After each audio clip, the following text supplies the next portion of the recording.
지금부터 제3회의를 시작하겠습니다. 제3회의는 한국은 무엇을 어떻게 해야 하는가를 주제로 토론을 시작하도록 하겠습니다. 제3회의 사회는 윤덕민 국립외교원장님께서 맡아주시겠습니다. 네, 안녕하십니까. 국립외교원의 윤덕민입니다. 오늘 아침서부터 이 마지막 시간까지 이 자리에 앉아 계신 많은 젊은이들이 특히 저의 눈에 띄고 있습니다. 여러분 너무 감사드리고요. 아마 이 세션이 제가 생각하기에는 오늘 이 오랜 그 글로벌 컨퍼런스 중에서 가장 흥미있는 세션이 되지 않을까 생각을 합니다. 특히 이 패널 구성에 있어서 좀 다른 그런 패널 구성을 했습니다. 여기 계신 분들은 이 국립외교원의 50년 중에서 배출했던 다양한 분들이 계시는데 그 중에서도 오늘 대통령께서는 두 가지를 지적했습니다. 국립외교원의 역할 중에서 하나가 외교 정책의 산실이었고 또 하나가 정의 외교관을 길러냈다고 말씀을 해주셨습니다. 저로서는 아마 역사상 처음으로 국립외교원 역사상 처음으로 대통령께서 저희 외교원을 방문했다라는 점에 역사적 의의도 있었고 많은 치하의 말씀을 해주신 점에 대해서도 대단히 저로서는 영광으로 생각했습니다. 아마 우리 국립외교원의 모든 스태프들이 그렇게 생각을 했습니다. 그런데 또 하나의 굉장히 중요한 역할을 저는 국립외교원이 했다라고 생각이 됩니다. 국립외교원은 학자들에 있어서는 특히 국제정치를 전공하는 학자들에 있어서는 저는 사관학교였다라고 생각이 됩니다. 여기서 트레이닝을 했던 많은 학자들이 민간 대학으로 가서 또 많은 후학들을 길러내고 또 때때로는 정부에 참여를 해서 국가정책을 실질적으로 이행하는 집행하는 그런 역할도 했던 분들이 많이 있습니다. 그래서 오늘 이 자리에는 국립외교원 출신의 OB와 YB가 같이 모여서 논의하는 그런 자리가 되겠습니다. 특히 오늘 무엇을 논의할지 앞서서 먼저 여기 오신 분들을 소개시켜 드리는 것이 제가 해야 될 일이 아닌가 생각합니다. 여기 앉으신 순서는 어떤 연령이나 무슨 그런 순서가 아니라 입사 연도 기준입니다. 그래서 우리 91년에 저하고도 입사 동기십니다. 저보다는 사실 선배이시긴 합니다만 우리 김용호 인하대학 교수님이십니다. 우리 정치학회 회장님을 여기 만 적이 있습니다. 그리고 그 옆도 제 입사 동기이신데요. 고재남 교수십니다. 고재남 교수님은 여전히 저랑 같이 국립외교원을 지키고 있는 아주 든든한 저의 선배이십니다. 그리고 러시아 문제에 있어서는 대한민국에 아주 정통한 분이십니다. 우리 또 김용호 교수님에 대해서는 조금 한 포인트를 좀 말씀을 안 드려서 죄송합니다만 언제나 대한민국에 큰 선거가 있을 때마다 KBS나 MBC에 나와서 선거 결과를 마지막까지 분석해 주시는 우리 한국 정치에 있어서의 가장 큰 대가 중에 한 분이십니다. 그리고 세 번째에 계신 분이 고려대학의 김성환 교수입니다. 김성환 교수는 아마 우리나라에서 미국 정치 분야에 있어서는 가장 두각을 나타내시는 최고의 전문가시고요. 지난 정부에서는 외교 차관 역할을 아주 성공적으로 수행하신 바가 있습니다. 그 옆이 여러 번 신문지상에 오르락내리락 했었던 우리 성균관대학의 김태호 교수입니다.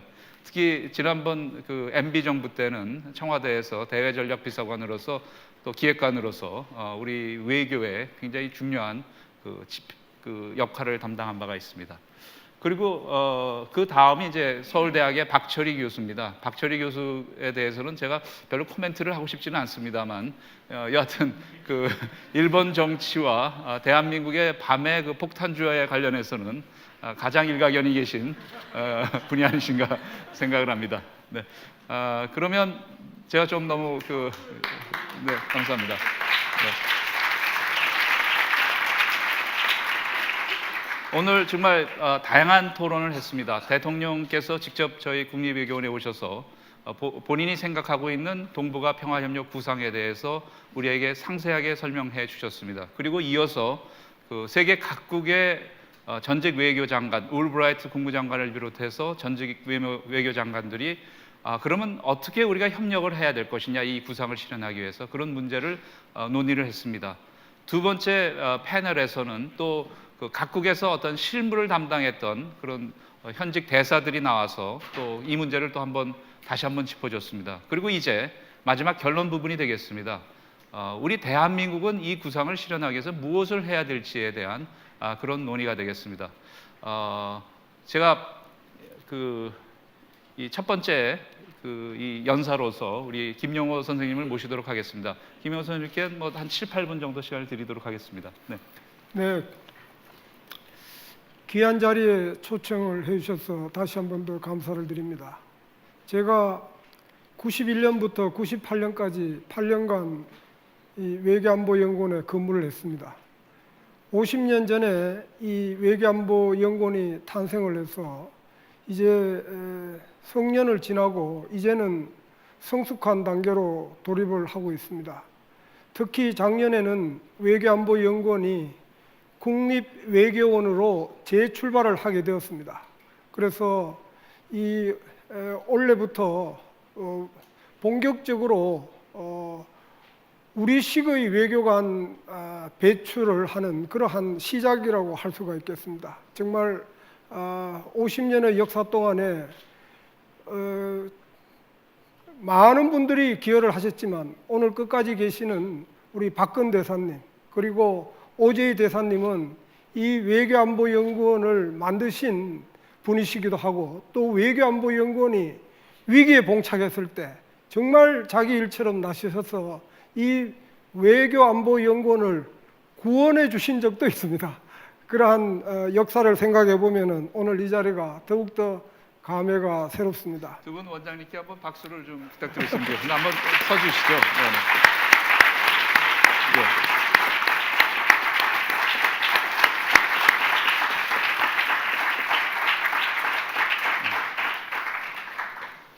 오늘 주제가 이제 제3회의 주제는 동북아 평화협력 구상과 신뢰 외교를 위해서 우리가 무엇을 할 것인가입니다. 저는 이 회의를 준비하면서 곰곰이 생각해 보니까 준경국 외교, 미들 파워 디플로머시에 답이 있다고 생각을 합니다. 왜냐하면은 우리의 국력이나 외교 역량 그리고 국제적인 위상을 고려해서 우리의 역할을 정해야만이 성공할 수 있기 때문입니다. 마침 점심시간에 우연히도 얘기를 들었습니다. 11월 28일에는 국립외교원 주최로 준경국 외교에 대해서 회의를 하게 되어 있어서 매우 반가웠습니다.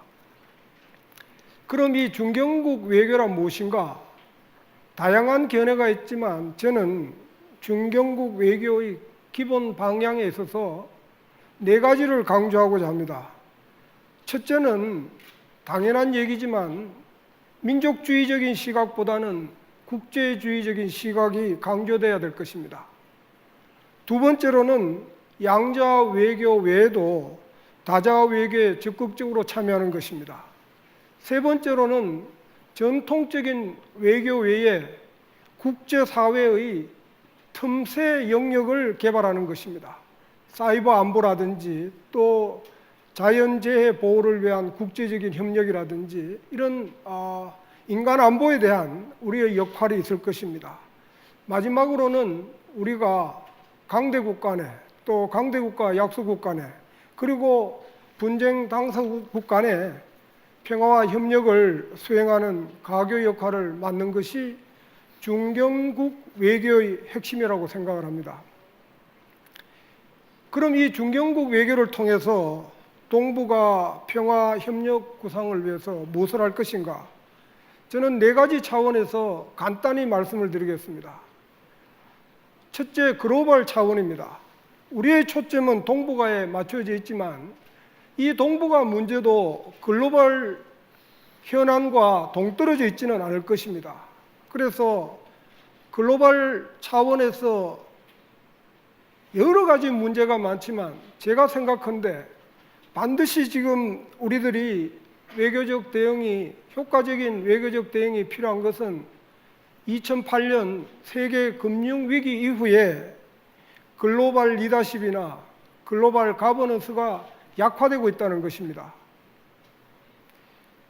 금융위기가 실물경제위기로 왔고 또 실물경제위기를 해결하기 위해서 대규모의 재정 투입을 하는 바람에 실물위기는 일단 진정되었지만은 각국이 재정위기를 겪고 있습니다. 그리고 일자리 부족이라든지 경기 침체는 계속되고 있습니다. 그런데 지금까지 우리의 글로벌 스탠다드였던 신자유주의나 워싱턴 컨센서스는 약화되었습니다. 그래서 이 글로벌 차원의 불확실성이 높아지고 있기 때문에 우리 외교도 효과적으로 새로운 대안을 개발하는데 참여함으로써 우리의 외교 역량이나 국제적 위상을 높일 수 있을 것입니다. G20를 우리가 적극적으로 활용하는 것도 한 방법이라고 생각을 합니다. 두 번째 차원은 오늘의 초점인 동북아 차원입니다. 제1회의와 제2회의에서 좋은 얘기들이 많이 나왔고 또 새로운 제안도 있었습니다. 그럼에도 불구하고 우리가 아직도 분명한 방향을 잡지 못하는 것은 이 동북아의 현재 상황이 매우 어려운 상황이라는 것입니다. 많은 문제 중에서도 시간이 없기 때문에 제가 보기에 핵심이라고 생각한 것은 이미 여러 사람들이 얘기한 것처럼 미중 관계입니다. 중국의 경제적인 부상과 미국의 피보트 에이시아 정책으로 인해서 미중 관계는 협력에 못지않게 또 갈등이 내재하고 있습니다. 이 미중 관계를 우리가 어떻게 다루느냐, 이것이 동북아의 평화 협력 구상에서도 결정적인 변수라고 생각을 합니다. 우리의 외교 전략은 두 가지라고 생각합니다. 하나는 미국과 중국을 다 활용해야 되는 것입니다. 양다리 걸치기라고 할 수도 있겠고 일종의 해칭 전략이라고 할 수가 있겠습니다. 두 번째는 원칙에 입각한 전략, 그리고 일괄성 있는 외교 정책을 통해서 영내 국가들의 또 역외 국가들의 동북아 평화와 번영을 위한 신뢰를 쌓아 나가는 것입니다. 이것이 이제 동북아 차원에서 말씀드리고자 합니다. 이 원칙에 입각한 외교, 이것에서 강조할 점은 우리가 국내 정치 차원에서 외교를 활용하는 것은 굉장히 원칙이 없는 외교가 될 수 있다고 생각합니다. 그런 것을 우리들이 항상 염두에 두어야 한다고 생각합니다. 세 번째는 한반도 차원입니다. 한반도 차원의 가장 큰 현안이라고 하는 것은 북핵 문제입니다. 정말 지난 20여 년간 이 북핵 문제를 다루는데도 불구하고 현재 상황은 북한의 핵무장 가능성이 높아진 상태입니다. 과거와 차이가 있는 것입니다. 핵 기술이나 핵 시설을 두고 협상을 하는 것이 아니라 이제는 핵무장을 두고 협상을 해야 되는 중대한 국면에 있기 때문에 이 문제 해결을 위해서 새로운 접근법이나 외교적인 대응 방안이 필요하다고 생각을 합니다. 예를 들자면 앞으로 북한이 추가적으로 핵실험을 했을 경우에 과연 우리 정부는 지금처럼 대북 경제 제재만으로 정말 북한의 비핵화를 실효적으로 추진할 수 있을 것인가 하는 데 대한 고민을 해야 될 것입니다. 마지막으로 이제 국내 차원입니다. 비록 대외관계의 주요 현안을 추가하는 데 있어서도 국내의 포석이 중요하다고 생각합니다. 저는 두 가지 점을 강조하고자 합니다. 하나는 중경국 외교, 그리고 동북아 평화협력 구상에 대한 국민적인 지지가 높아야 한다고 생각합니다.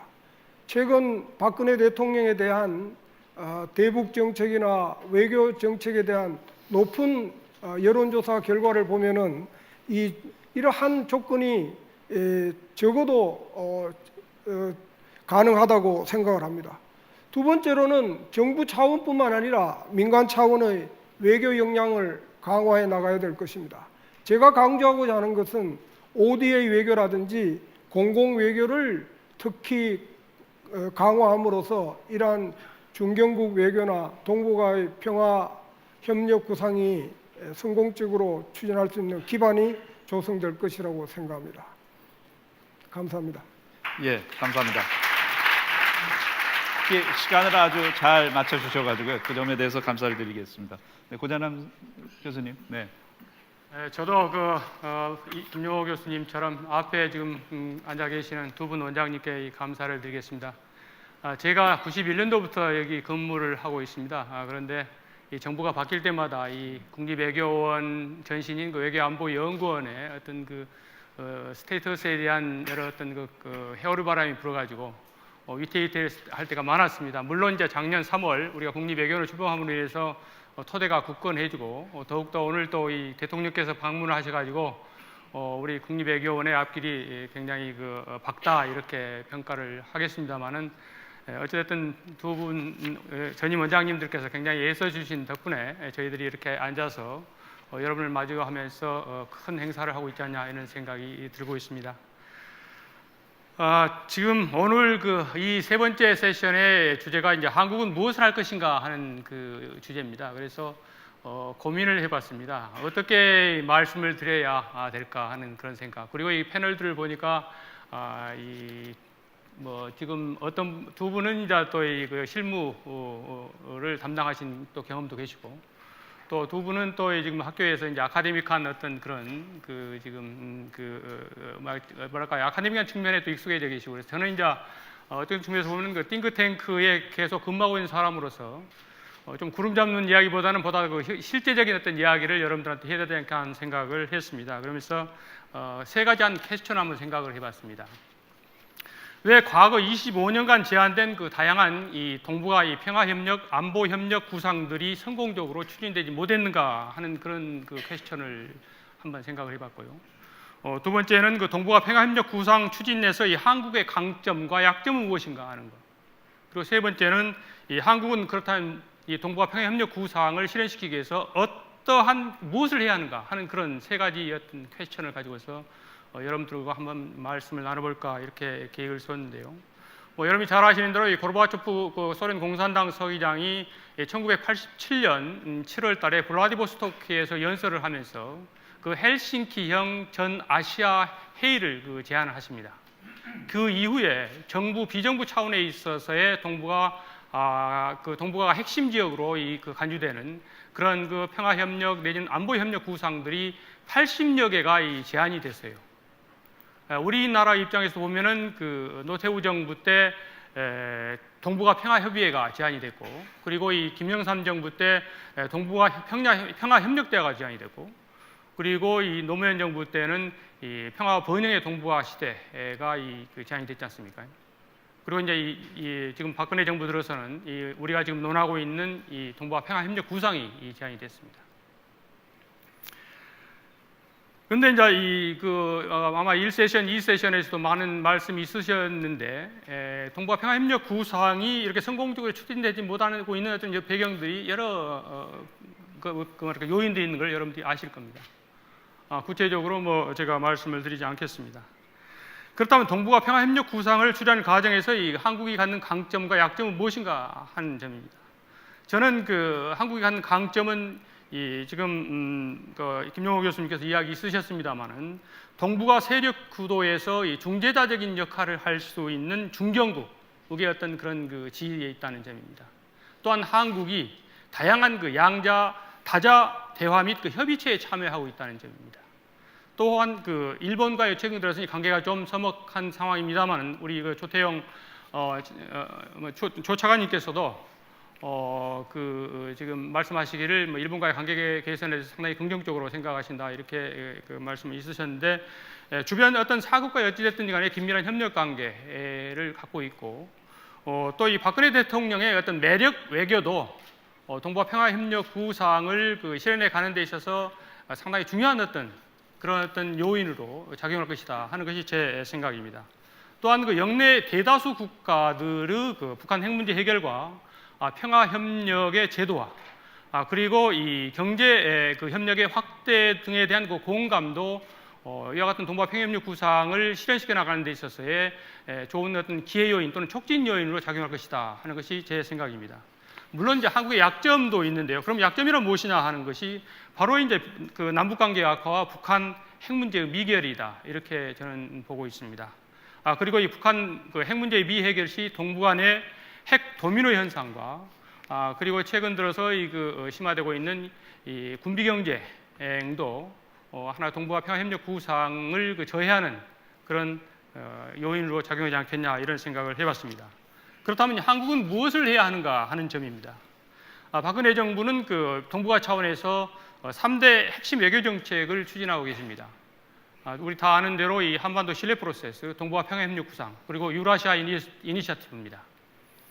그런데 이러한 그 3대 핵심 외교 정책이 또 그 외교 정책들 간에 있어서의 선순환적인 어떤 추동력을 강화시키는 이 전략을 실행해야 한다 하는 것이 지금 우리가 뭘 해야 하는가 하는 것에 가장 중요한 것이라고 생각을 합니다. 그러려면 무엇부터 해야 되느냐? 저는 이 한반도 신뢰 프로세스가 가시적인 성과를 낼 수 있도록 여러 방안을 강구해가지고 그 정책들을 추진해 나가야 된다 이렇게 생각을 하고 있습니다.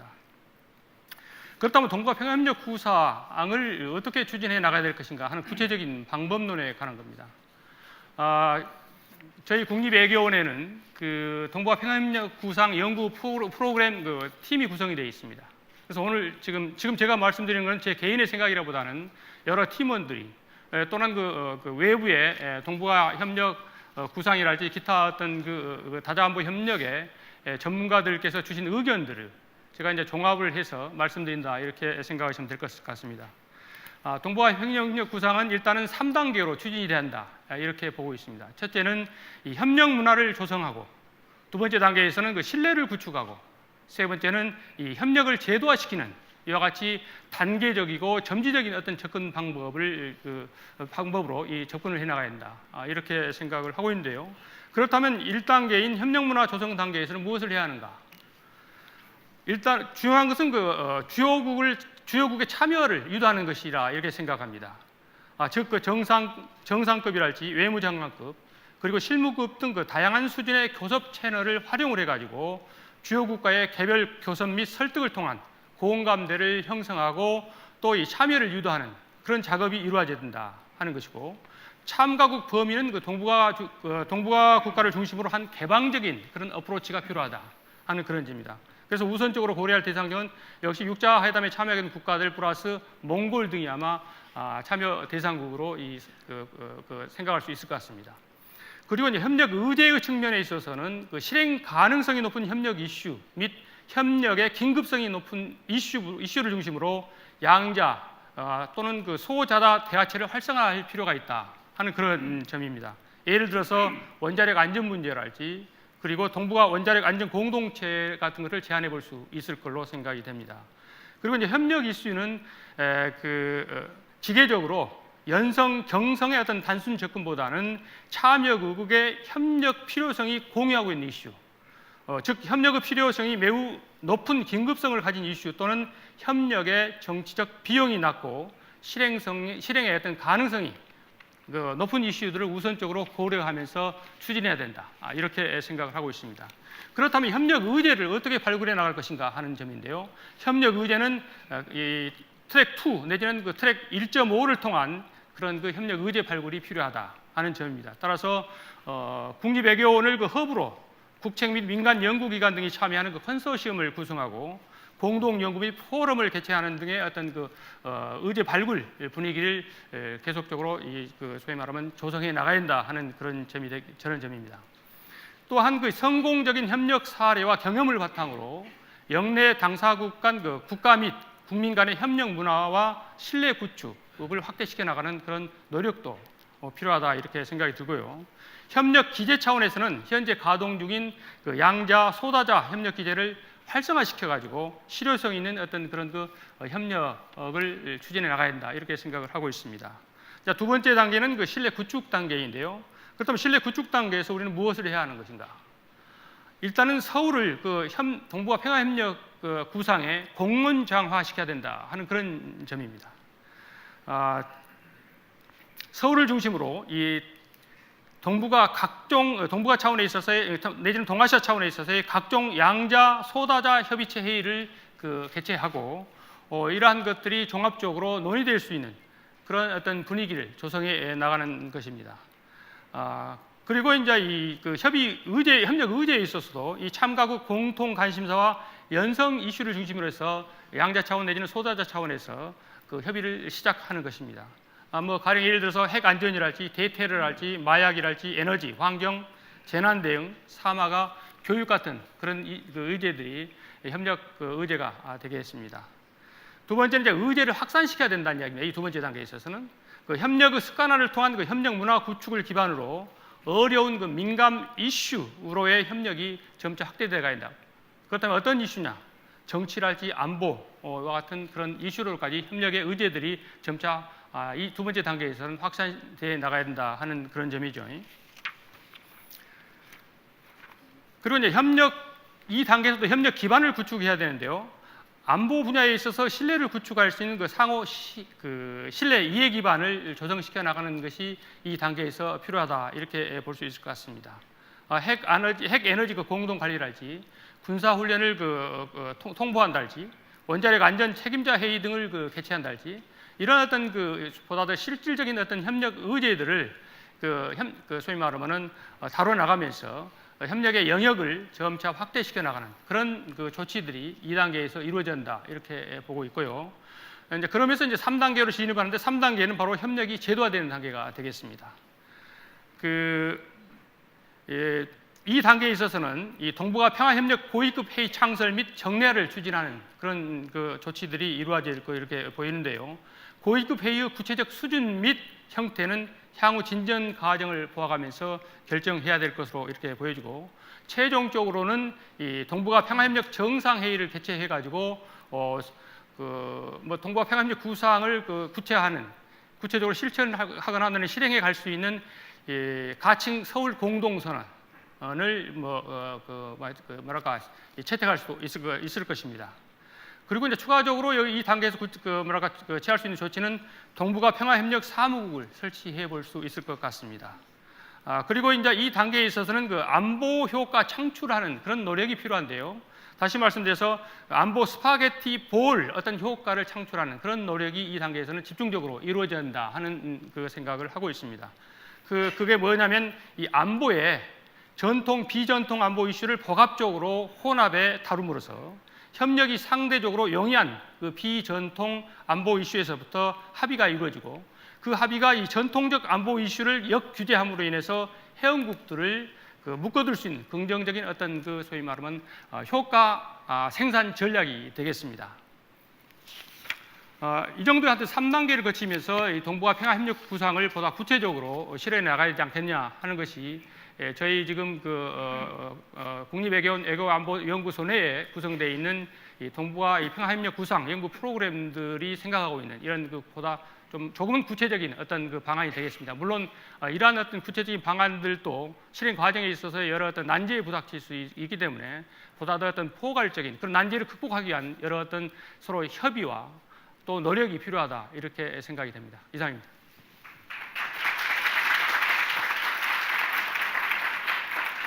네, 고 교수님 구체적인 그런 대안들, 방안들을 설명해 주셔서 감사합니다. 우리 김성환 교수님, 네. 네, 이렇게 귀중한 자리에 초청해 주셔서 윤덕민 원장께 심심한 감사의 말씀을 드립니다.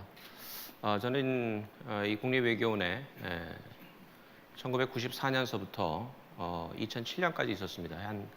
횟수로 한 14년 정도 있었는데요. 그러고서 2007년도에 고려대학교로 가기로 결정이 됐을 때 한편으로는 기뻤지만 또 한편으로는 굉장히 착잡했습니다. 왜냐하면은 학교는 인포메이션 플로우가 있는 것도 아니고 이곳 국립외교원은 외교부의 한 실 같은 그런 존재이기 때문에 여러 중요한 인포메이션들이 많이 있어서 외교안보연구원 교수들이 어디 국제회의나 이런 데 나가서 무슨 얘기를 하면은 최소한도 허튼 소리는 안 한다 이런 평가를 많이 들었습니다. 그런데 이제 학교를 가게 되면은 뭔가 좀 부족해지지 않을까라는 걱정이 앞섰던 거죠. 그래서 이제 뭐 한 해 두 해 지내고 있다가 배터리가 뭐 거의 좀 이렇게 소진돼 갈 무렵에 다시 또 외교부에 들어가서 일할 수 있는 기회를 얻어서 다시 또 배터리를 충전해서 나왔습니다. 그래서 최근에 근근히 버티고 있습니다. 저한테는 굉장히 소중한 경험을 주었던 그런 어떤 직장이 아니었나라는 생각이 들고 지금도 여전히 친정처럼 강한 애착을 가지고 있습니다. 오늘 동북아 평화협력 구상에 대해서 여러 가지 논의들이 많이 있었던 것으로 알고 있습니다. 뭐 중개연국 외교라는 관점에서 접근할 수도 있고 또 구체적인 로드맵을 지금 생각할 수도 있겠습니다만은 제가 좀 강조드리고 싶은 것은 두 가지 차원에서 인식론적으로 봤을 때 두 가지 차원에서 생각해 볼 필요가 있다. 하나는 여기 뭐 학생들이 많이 와 계시니까 현실주의적 관점에서는 역시 미국 변수를 고려해야 된다. Great Power Balance라는 말을 아까 그 휴 화이트 교수도 쓰던데요. 강대국 관계가 안정되어 있지 않은 상황 속에서 다자안보 협력의 출범을 기대하기는 힘들 것이다 이렇게 봅니다. 그렇기 때문에 미국의 역할, 뭐 새로운 역할을 휴 화이트는 얘기했는데 저는 최소한도 미국이 지금까지 유지해왔던 그런 어떤 그 전략적 그 밸런서, 균형자로서의 역할을 충분히 수행해 줄 수 있어야 된다. 미국이 중국과 일본 관계가 최근에 좀 껄끄럽지 않습니까? 그런 관계 속에서 이 지역에 전진 배치 외교 전략을 펴고 있는 미국이 계속 그런 역할을 보다 적극적으로 수행해 줄 수 있어야 된다. 현실주의적 관점에서 Great Power Balance가 상당히 중요한 조건이 될 수 있다. 그런 말씀을 드리고 싶고요. 또 하나는 그 역사적 제도주의적 관점, Historical Institutionalism이라는 관점에서 볼 수 있을 것 같은데 어떠한 동북아건 뭐 다른 지역에서건 다자안보 협력이 출범하기 위해서는 그 유사한 어떠한 제도가 작동을 하고 있을 때 다자안보 협력이 출범하기가 쉬워진다 이거죠. 그리고 우리가 주의를 둘러보면은 역시 동북아 다자안보 협력 메커니즘으로 진화할 가능성이 가장 큰 메커니즘은 역시 육자회담입니다. 육자회담의 효용성에 대해서 여러 가지 뭐 갑론을박이 많이 있지만 육자회담이 북핵 문제 해결에 상당 부분 기여를 하는 그런 어떤 단계로 진입을 하게 되면 동북아 다자안보 협력이 북한을 포함해서 상당히 만개하고 제도화할 수 있는 그런 어떤 중요한 모멘텀을 갖게 될 것이다. 그런 의미에서라도 저는 육자회담이 어떤 형태로든 필요하다고 생각을 하는 입장입니다. 그런 관점에서 봤을 때 역시 현실주의적 관점에서 미국 변수를 우리가 잘 다스려 나가야 된다. 여러분 잘 아시다시피 유럽에서는 네이토와 OSCE가 공존하고 있지 않습니까? 어떻게 보면 상당히 아이러니컬한 현상이라고 볼 수가 있는데 냉전이 끝나고 OSCE가 출범할 수 있었던 여러 가지 요인이 있는데 제가 볼 때는 그 요인 중에 하나는 미국이 반대하지 않았던 겁니다. 미국이 OSCE라는 유럽 다자안보 협력 메커니즘의 출범을 반대하지 않았다. 그 이유는 나토가 냉전의 종식이 됐음에도 불구하고 계속 존속할 수 있었고 또 나토의 효용성에 대한 미국의 확신이 있었기 때문입니다. 그 얘기를 동북아에 적용시켜 보면은 동북아 지역에 미일 동맹과 한미 동맹에 대한 미국의 강력한 신뢰가 바탕이 되어 있어야 미국이 동북아 다자안보 협력 구상이든 또 메커니즘이건 간에 거기에 대해서 반대하지 않는다는 것이죠. 저는 그거 굉장히 중요하다고 봅니다. 그런데 미일 동맹과 한미 동맹의 연결고리라고 할 수 있는 한일 관계가 최근에 별로 그렇게 좋지 않습니다. 그 부분에 대해서 미국이 굉장히 우려하고 있는 것을 여러분 많이 들으셨을 것으로 알고 있는데요. 그렇기 때문에 한일 관계가 삐걱거리는 가운데에서 미국이 한미일 공조 체제의 유용성 효율성에 대해서 100% 확신을 갖기 힘들 수 있다. 그렇게 될 때는 미국이 동맹 체제에 대한 확신이 없어지기 때문에 줄어들기 때문에 이 지역에 동북아 다자안보 협력 메커니즘이 제도화되는 것에 대해서 상당히 유보적인 태도를 취할 가능성이 저는 높다고 봅니다. 그렇기 때문에 미일 동맹과 한미 동맹의 연결고리라고 할 수 있는 한일 관계를 어떤 형태로든 풀어나가야 된다. 물론 그 전제는 올바른 역사 인식 위에서 한일 관계를 개선시킬 수 있는 노력을 우리 외교 당국자들이 좀 배가해야 되지 않겠느냐라는 생각이 든다 이거죠. 동북아 다자안보 협력 메커니즘의 출범을 위해서 한일 관계를 개선한다는 얘기는 좀 문제가 있겠지만 모든 측면에서 봤을 때 한일 관계가 삐걱거리는 가운데에서 동북아의 어떤 주요 강대국 관계의 어떤 균형이라든지 안정화, 더 나아가서 다자안보 협력, 동북아 평화협력 구상의 실현을 기대하기 힘들 수도 있다라는 점을 좀 강조드리고 싶고요. 또 하나는 이제 그 육자회담이 어떻게 뭐 앞으로 재개될지 아니면 좀 시간이 걸릴지 지켜보고 있는 그런 상황에 있습니다만은 동북아 평화협력 구상 아까 외교부의 조태열 차관께서 말씀하시는 거 보니까 초기 단계라도 북한의 참석을 적극적으로 유도하겠다 이렇게 말씀을 하셨어요.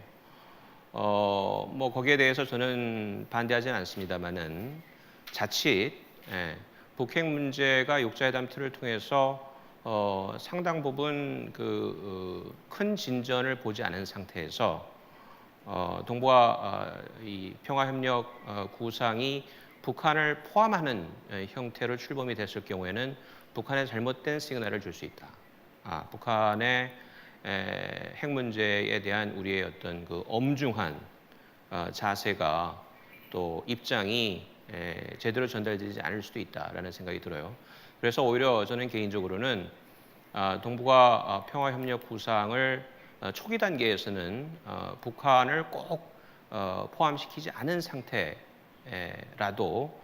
조금씩 그 용이한 이슈들을 중심으로 해서 한번 시작을 해보고 그런 가운데에서 육자회담이 재개되어 북핵 문제의 진전이 이루어질 때 북한을 포함시키는 그런 어떤 좀 절충적인 방법을 취하는 것이 어떨까라는 생각을 개인적으로 가지고 있습니다.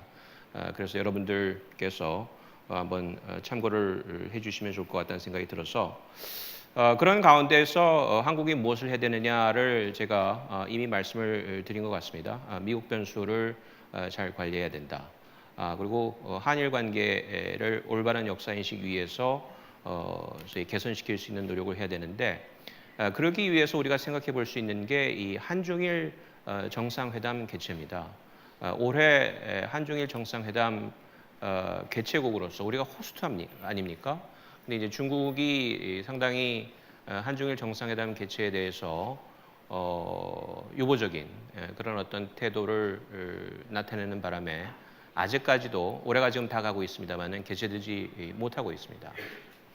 저는 올해 뭐 마지막 칼렌더가 넘어가기 전까지라도 한중일 정상회담 개최에 대해서 우리가 좀 강한 의지를 나타내고 또 이니셔티브를 질 필요가 있다는 생각이 들고요.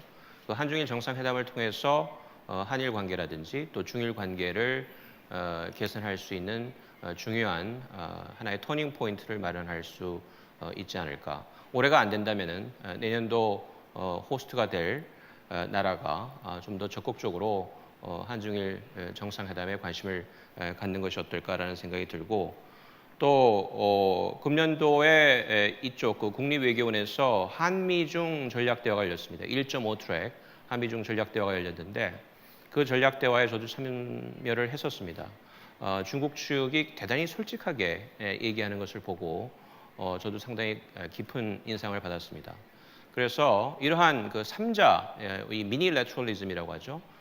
한미일, 또 한중일, 또 한미중 이런 3자 미니래터럴 메커니즘들이 상당히 역동적으로 돌아감으로써 상호 시너지 효과를 내는 것이 궁극적으로 동북아 평화협력 구상의 실현에 분명히 보탬이 될 거라고 보고요.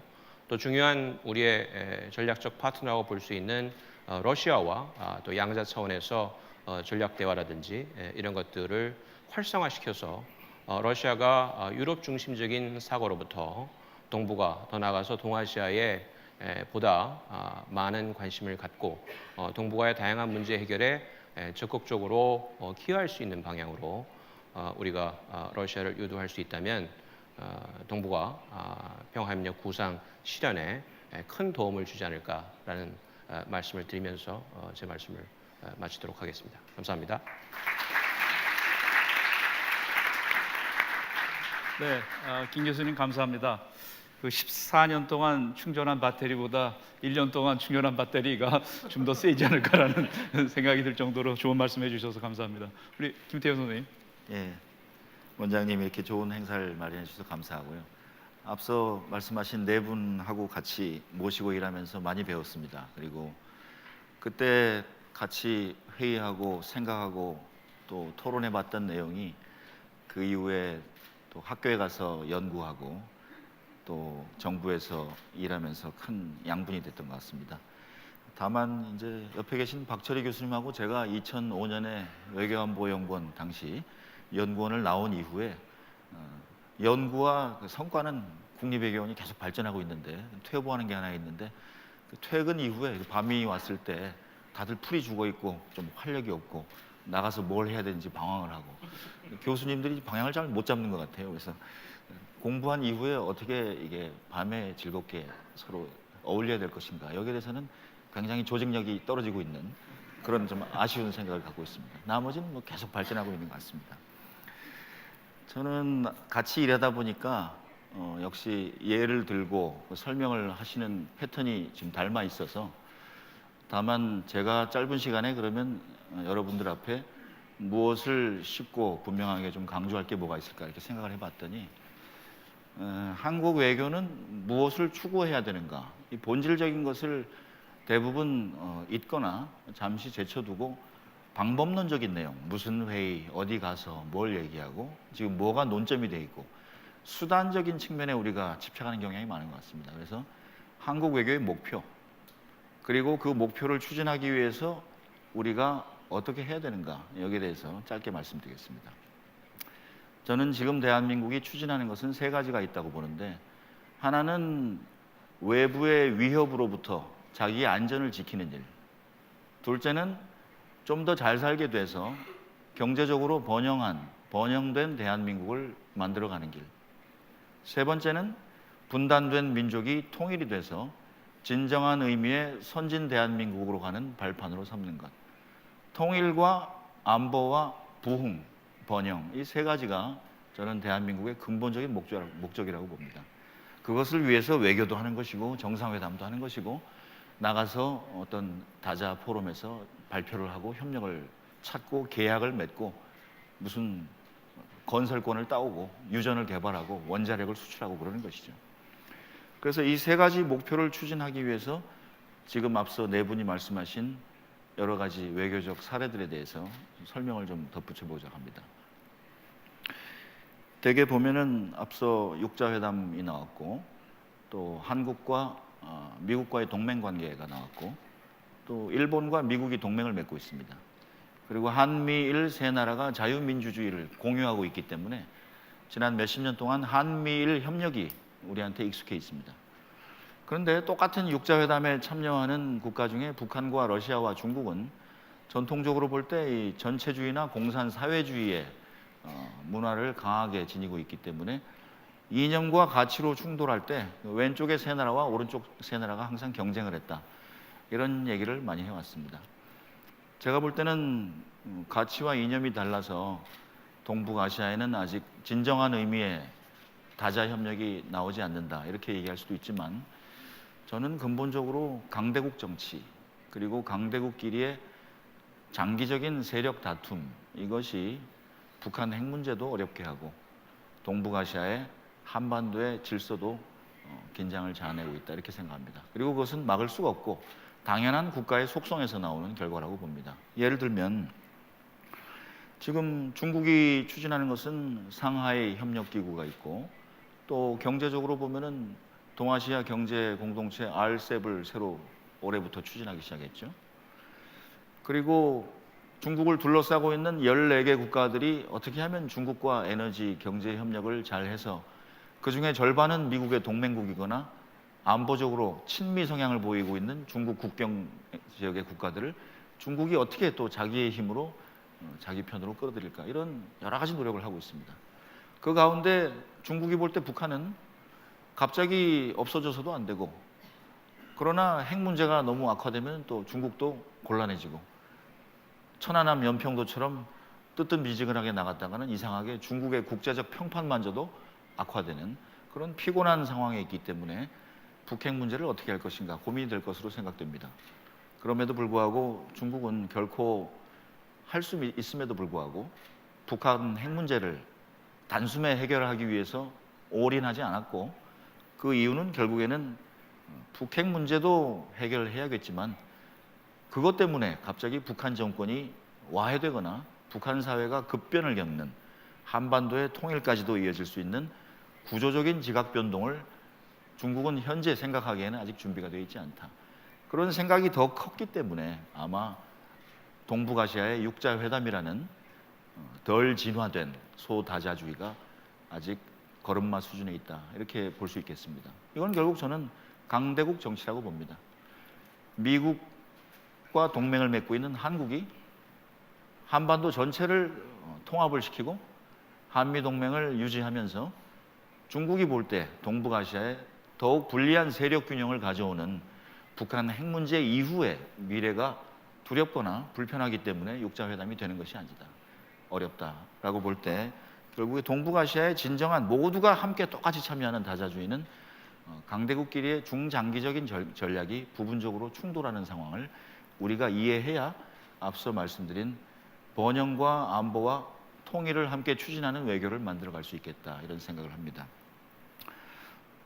또 다른 예도 뭐 수없이 들 수 있지만 FTA 문제라든지 안보 문제라든지 사회 문화 협력 문제라든지 모든 문제에 있어서 다자주의라는 이름으로 러시아와 호주와 인도와 심지어는 아세안 플러스 8 해서 관련된 모든 국가들이 중국과 미국을 포함해서 각종 다자주의에 참여를 하고 있지만 결국에 일본과 중국과 미국이 생각하는 동북아시아에서 그들 나름대로의 번영과 안보를 확대하기 위한 경쟁의 무대에서 치열한 다자주의가 혼재하고 있다. 저는 이렇게 생각을 합니다.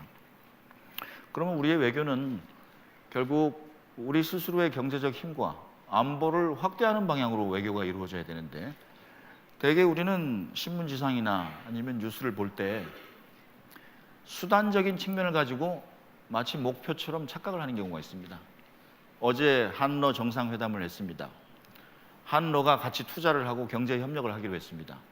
그러면 낮은 선봉에 우리나라 기업이 투자할 가능성이 있다고 합니다. 이렇게 보도를 하면 그럼 북한도 같이 참여를 해서 북한도 이득을 보고 남북관계도 같이 좋아질 수 있고 그러면 이것을 계기로 한반도의 경제 협력이 활성화될 수 있겠구나 이렇게 희망을 가지게 됩니다. 신문도 그렇게 다들 해설을 하더라고요. 그러나 그것은 본질이 아닙니다. 겉으로 봐서 투자가 늘어나고 회담이 많아지고 남북 간의 대화가 많아지는 것은 수단적 과정일 뿐이지 그 수단이 우리의 통일과 대한민국의 안전과 대한민국의 번영에 가까워지는 수단이냐 이것을 한번 엄밀하게 평가를 할 때 그 수단을 언제 어떻게 운용할 것인가 여기에 대한 답이 나올 수 있다 이렇게 생각을 합니다. 남북 간의 고위급 회담이나 육자회담이나 북한 경제 특구에 대한 투자나 이것이 현재의 김정은 정권의 현찰로 들어가는지 아니면 그 효과가 지방 경제와 시장과 장마당을 활성화하고 북한 주민들의 실생활을 향상시키는 데 쓰이는지 그것을 엄밀히 재평가를 해보고 그 수단이 지금 잘 되고 있다 이렇게 해야지 겉으로 볼 때 무조건 이벤트가 진행된다고 해서 그 이벤트 때문에 지금 한국의 외교가 잘 되고 있다 이렇게 생각하는 것은 저는 목표보다 수단을 항상 목표로 착각하기 때문에 나온 착시현상이다 이렇게 생각을 합니다. 대한민국이 지난 10년 동안 많이 강해졌습니다. G20에도 가입을 했고 핵안보 정상회의도 추진을 하고 기후 변화를 선도했고 또 원자력 시장에서 민간 시장이 앞서가고 있습니다. 이 목표도 결국 잘 살기 위한 것입니다.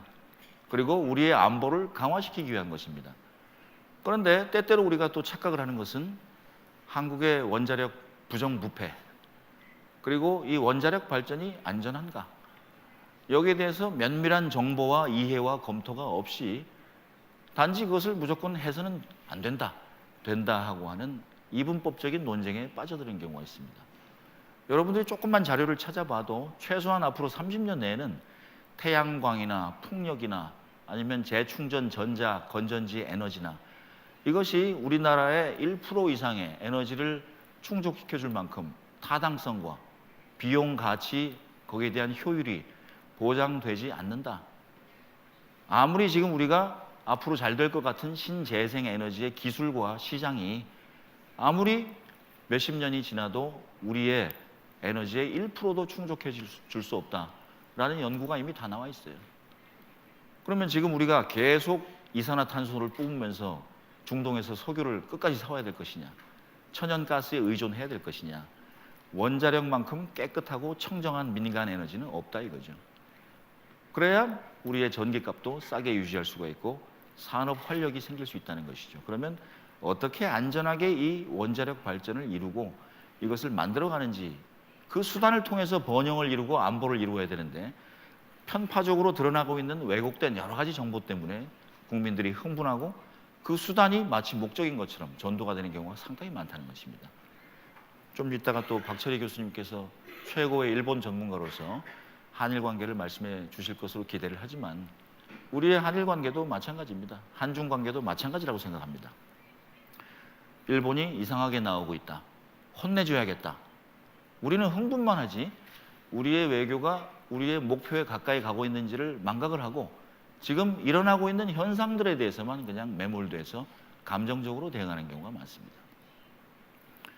일본과 미국과 중국은 지금의 한일 관계를 어떻게 보는지 한 발 떨어져서 냉정하게 우리가 갖고 있는 실력과 힘과 우리의 선택 가능한 카드를 생각해 보질 않고 그냥 기분이 나쁘다고 해서 마구 비판을 하고 들어가서 아무리 편하게 잠을 잡아야 외국이 생각하는 한국의 여러 가지 입장은 다를 수가 있다. 또 그들은 그들 나름대로의 자기 자신의 안보, 경제 이익을 통해서 한국을 바라보고 있다. 이런 냉정한 현실을 직시할 필요가 있겠다. 이런 생각을 합니다.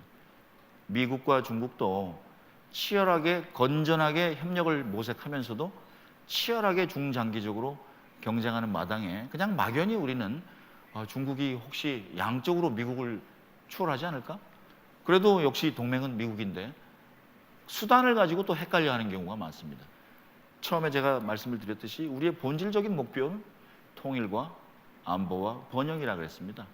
그러면 그걸 다 충족시켜 줄 수 있는 카드는 아마도 제가 볼 때는 안보적인 측면에서는 한미동맹을 틀로 해서 통일까지 그리고 통일 이후에도 동북아시아에서 주변에 강한 세 나라에 대해서 우리의 실력 행사를 하고 때로는 우리의 지렛대를 행사할 수 있는 뒤에 버팀목이 되도록 한미동맹을 관리를 하면서 일본, 중국, 러시아하고는 한쪽과 동맹을 맺을 경우에 나머지 두 나라가 또 오해를 할 수 있기 때문에 전략적으로 매우 긴밀한 협력 관계를 경제적으로, 안보적으로 강화시키는 그런 우리 자신의 심지와 목표를 굳건하게 갖고 있으면 어디 붙어야 되나, 어디 눈치를 봐야 되나 걱정할 것이 없어진다는 얘기죠. 그래서 겉으로 보이는 표피적인 현상에 우리가 너무 수단에 매몰될 필요는 없겠다는 생각을 합니다.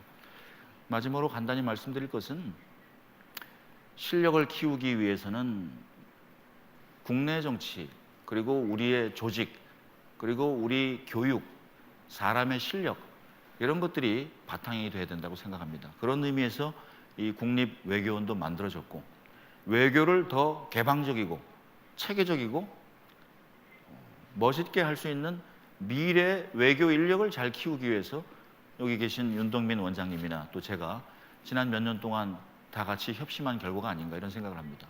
여기 앉아 계신 학생들이나 또 연구원들이 많은 것 같은데 보니까 아주 잘생겼고 관상들이 좋아요. 그럼 이분들이 열심히 공부하면은 우리 이후에 또 대한민국을 이끌어가는 인력이 되는 것입니다. 그러기 위해서 많은 변화가 필요합니다. 그런데 불행하게도 공무원들은 그 어려운 고시와 관문을 통과해서 탑 엘리트까지 올라가지만 20년, 30년 전문 관료 생활을 하면서 본능적으로 몸에 배는 것은 조직의 변화가 위험하다고 생각을 하는 것입니다. 새로 사람을 키우기 위해서 제도를 바꾸거나 아니면 중간에 예산을 조정하거나 미래의 중요한 아젠다에 대해서 돈을 많이 더 써야 되기 때문에 기존에 덜 중요해진 분야를 줄이려고 하거나 할 때 격렬하게 저항하게 됩니다. 내 책임 때문에 우리 부서의 사람이 적어졌구나. 그리고 왜 저쪽으로 돈과 조직이 가느냐. 뺏겼다. 다른 부처한테 졌다. 이런 생각 때문에 개혁이 계속 미루어지거나 좌초하게 됩니다. 지금 우리나라의 국방개혁 그리고 선진 외교개혁들이 그런 도전 요인에 맞서고 있는 것이죠. 그때 중요한 것은 외교와 국내 정치가 떨어져 있지 않다는 것입니다.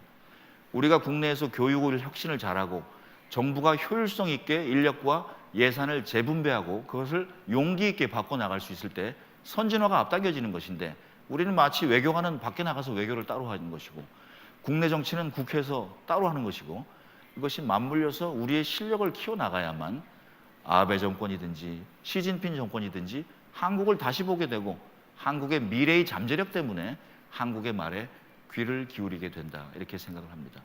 더더욱 중요한 것은 국민의 여론입니다. 이런 모든 것을 국밥 장사를 하는 아줌마, 커피 가게 하는 사람, 은행 회사원 이런 사람들이 우리의 내용을 다 정확하게 이해할 수가 없습니다. 그럴 때 대통령과 리더와 지식인들이 쉽게 정확하게 설득을 할 수 있어야 됩니다. 왜 우리는 지금 이 순간에 일본과 이것만은 협력을 해야 됩니까? 어렵지만 미국과 이것은 우리가 이렇게 해야 될 것으로 생각을 하니 국민들이 이해를 하세요. 기분으로 볼 때는 자주 외교, 민족 공조하기 때문에 자존심이 상하는 것 같지만 이거를 할 때 20, 30년 이후에 대한민국의 3대 목표에 가까워집니다. 그리고 한번 믿어보세요. 그렇게 할 때 결국 과거사 문제도 우리의 역사 문제도 함께 실력으로 풀어나갈 수 있을 것입니다. 그렇게 하기 위해서는 현명하고 실력 있고 설득력 있는 지도자가 나와야 됩니다. 그리고 그것을 쉽게 이해하고 전폭적으로 따라가고 국가의 힘으로 보탤 수 있는 성숙한 여론이 함께 조성이 돼야 된다. 이렇게 생각을 합니다. 고맙습니다.